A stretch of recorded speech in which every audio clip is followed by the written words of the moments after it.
What's up, everyone? This is Emily Kaplan with ESPN, and welcome to our ESPN studios. I'm here for our NHL trade deadline coverage, but had to hit you on the YouTube channel because a massive trade in the NHL just went down with tremendous implications for several teams. And that's Jake Guentzel, the widely regarded top forward and top player available at this year's deadline, is going from the Pittsburgh Penguins to the Carolina Hurricanes. This is huge. Let's take it from a couple different teams' perspective, but I feel like we'd be remiss not to begin with Pittsburgh. Jake Guentzel loved being a Pittsburgh Penguin, point blank. He took a lot of pride in it. He was the best winger that Sidney Crosby ever had.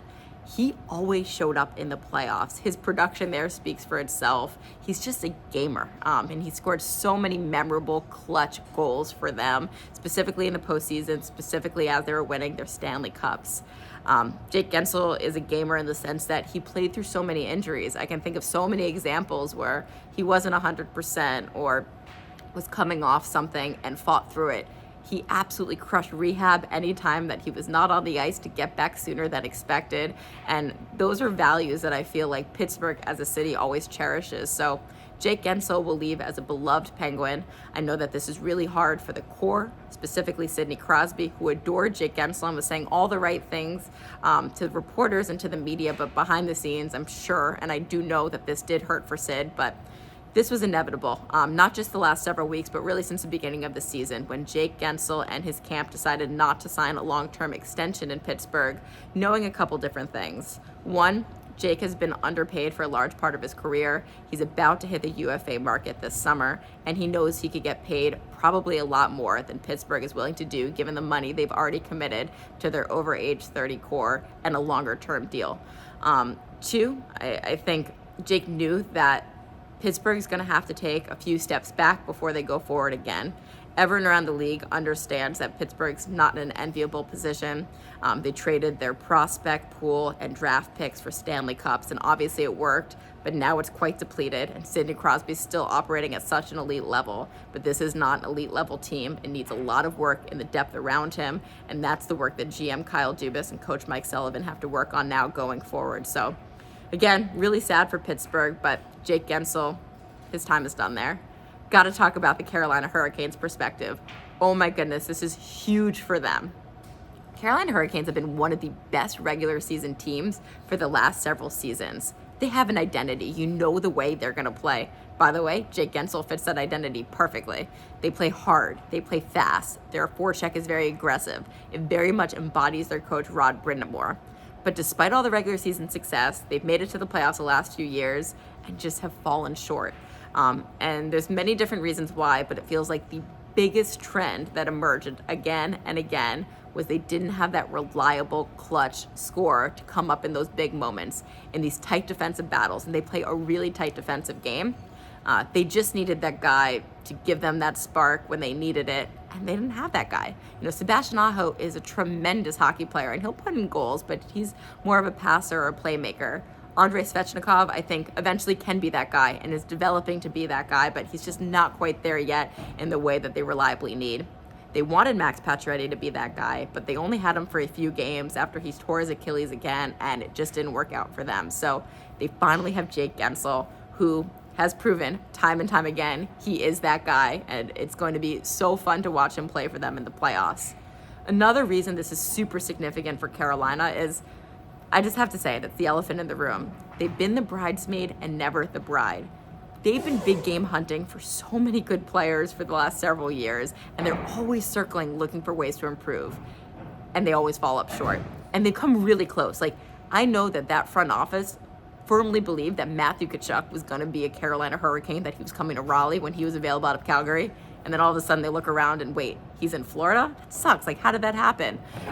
When Jack Eichel was available out of Buffalo, they wanted to trade for him, came up short.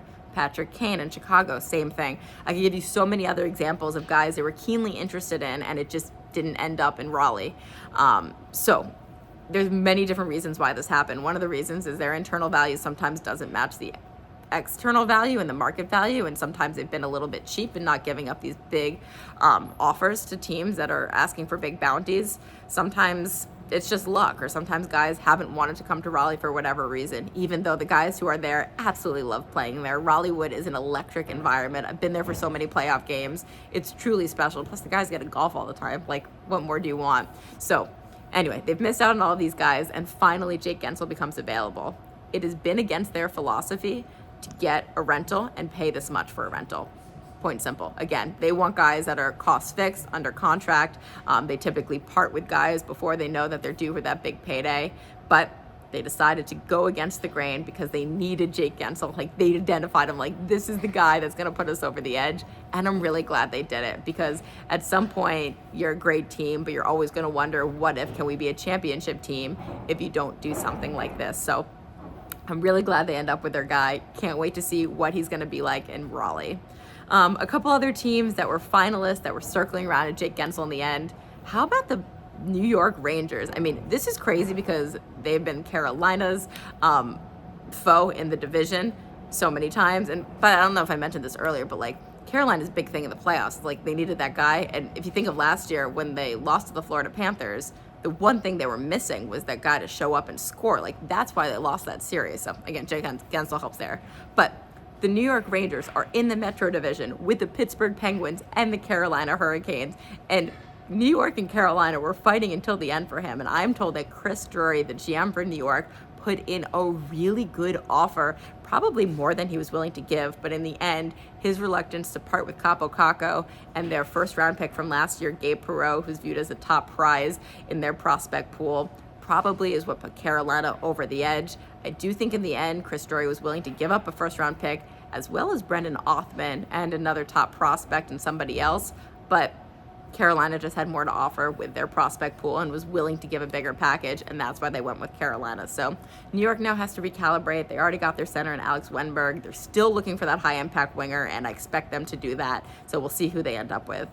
The other two teams that were kind of circling around Jake Guentzel would have made the rest of the league roll their eyes if they landed him, and that's Florida and Vegas, the two Stanley Cup finalists from last year.